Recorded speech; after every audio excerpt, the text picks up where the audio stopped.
Welcome to my channel, Berserker Gang 2019. Thanks for tuning in. Today I would like to talk a little bit about my Viking gear. I would like to share a little bit about this axe I have right here. It's a very simple reenactment type design. It's got a blunt edge. I put like 3 handles on it so far because they keep breaking in battle. But this one, I particularly like this one a lot because of the shape. It's got a lot of natural waves in it and it came out really nice. So I really like this axe. I don't think I'll be using this to bash any shields down here in the near future because I'm planning on forging my own axes from now on. It's something I haven't done yet, but I will be looking forward to this summer. One of my frequently used items is my belt pouch. Now I bought this a couple years back. I've had this for a long time. It's already starting to fall apart. It's got a lot of wear to it. I drag this thing everywhere I go. I even wear this when I'm in the workshop. So it's got some wear and tear on it. It's got some burn marks and makes it more authentic. It's a Fibel, I guess you call it in German. Fibula in English. It's to close your cloak. I hardly ever use this, but I have it. It's pretty cool. You at least have one, at least. You know, it's one of those things that you acquire when you first start out. All right. Well, I have a brass comb here. I use this for to comb my beard sometimes. Ow. It's really pointy.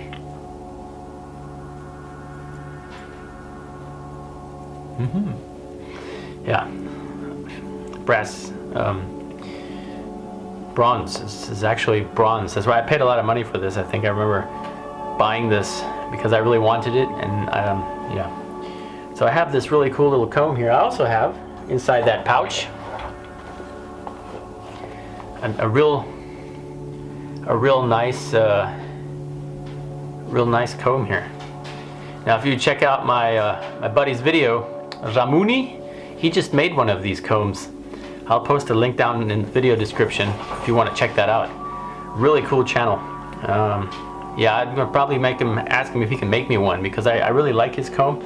This one's also one of those items that you go out and purchase, you know, first off, and it's probably something that I probably could make myself, but I don't have the patience at this very moment or the interest in making a comb like this.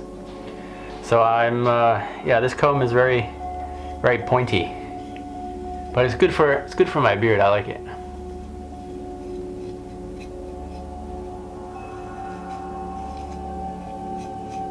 Yeah. Now, combs in the Viking Age were a very important component of your must-have kit because a big problem back in the Viking Age was lice. Yeah, they had to comb their hair often. It's an instrument. I can't remember the name of it. Not a kazoo. I don't know. It sounds like a bird.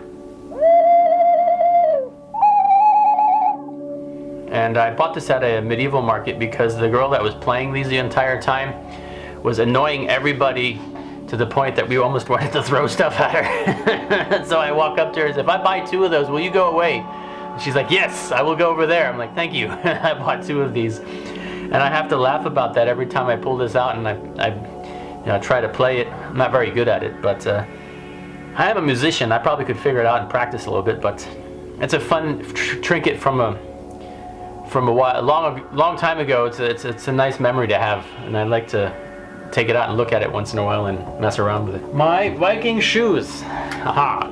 Now my Viking shoes are kaput. For those of you who don't know what that means broken. My Viking shoes, the sole is separating here. And this will be something I'll be looking at investing in soon when the summertime comes around. And if and ever and when we get to go back to medieval markets like, you know, normal people, I'll be buying me some new shoes. Or I'll be finding someone to put me a new sole on these, which would actually be really historically correct because that's what Vikings did. They recycled a lot of things up to the point where you couldn't recycle them anymore, including shoes. In Hedeby, they had a really interesting find where there was a shoemaker and they had like a dump pile of all the trash pieces that they found and some of the not finished new work pieces. They found the entire workshop there and was able to determine that the Vikings recycled their shoes. So if the shoe wore down, they would separate the sole and sew on a new shoe sole, which is really cool. It's a really cool fact to know. All right, this is my Viking sword. Yes, every Viking needs a sword, right? Well, swords actually, not every Viking had a sword. Actually, few Vikings had a sword. And this one's actually a bit rusty because we were out in the rain the other day, having a bit of an adventure, sword and shield combat. And I didn't clean it before I put it away. Big oops, now I have rust on here.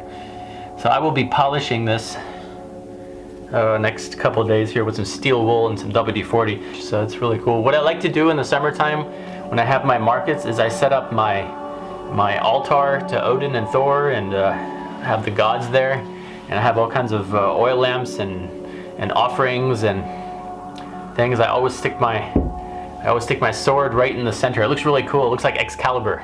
This is my Viking bow. This is based off of the Hedeby finds. It's got a nail up here that's used to arrest the bowstring when the bow is not under tension. Now this bow, I tried to make it,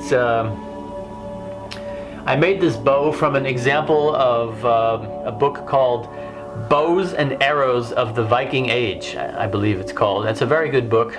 I would recommend it if you're into bows and arrows of the Viking Age. And it shows very many different depictions of all the bow findings and the arrows of the Viking Age. It gives you a good idea of what to look for if you're out to make your own historically correct or historically inspired bows and arrows of the Viking Age. One of my first attempts at making an arrow, not too pretty, but it's what it is. It does shoot. I shot all these arrows, and I've shot them through my other bow that I have, my takedown bow, which is it's modern age, but it shoots these arrows as well.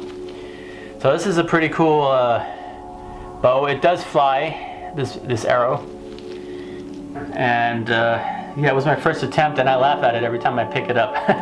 So I don't know, but I'm sure in a survival situation it would serve its purpose quite well. I have these practice tips. Oh, this one's here. This is actually a hunting tip right here. This broad-edged edge here. If you can see it. Yeah. Okay, and then I have some more arrows here. These are all practice tips right here. And I have them glued on. These are glued on with pine pitch. Yeah, that's the stuff we make from the pine resin, actually. It's pretty cool stuff. Some of them are glued on with pine pitch, and I think 2 or 3 of them are actually glued on with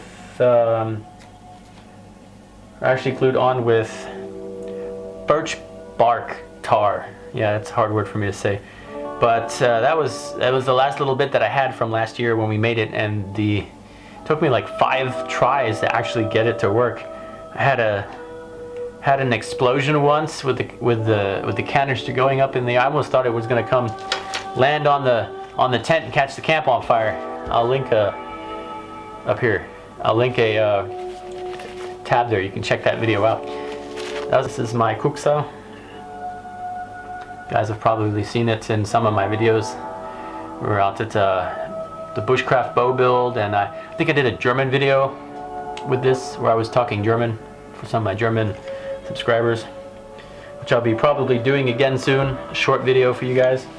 Wadenbinde. This is what goes around your shins. I have brown and I have green. These are my favorite. I like these a lot. Yeah, you guys probably know this one. This is my green tunic that I'm wearing when I'm in the blacksmith shop. This is my, it smells like the blacksmith shop. I better wash it. Yeah, this is my green tunic. It's just, you know, they make them from this company here. It's one of those store-bought ones. It's not a historically correct one. I'd have to actually make me one or two actually for the purpose of having a real nice one. That's hand sewn and all the good stuff with natural materials, and each piece is stitched together properly by hand. I'm not going to do that, no, but yeah, maybe I'll find somebody someday that can do that for me. This is my really expensive one. I actually paid a little bit more money for this one. This one's nicer.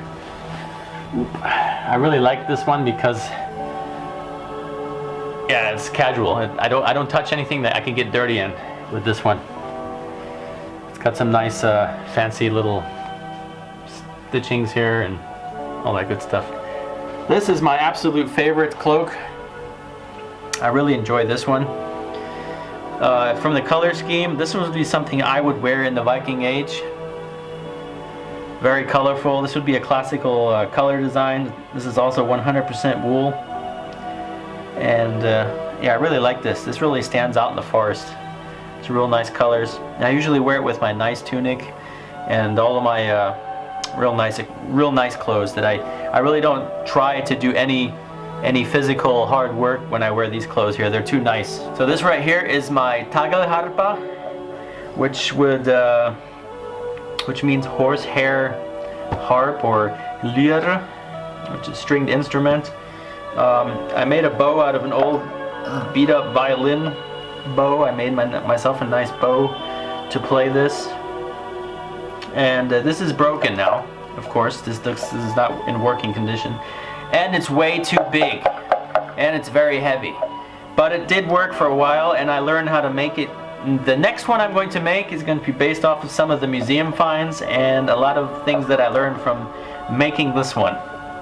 So it's but it's pretty cool. I have a Viking ship engraved in there. In the tagelharpa there, I did some work on that. The sound holes there are the shields, and it's got my Berserker Gang logo up here in the sail. Pretty cool.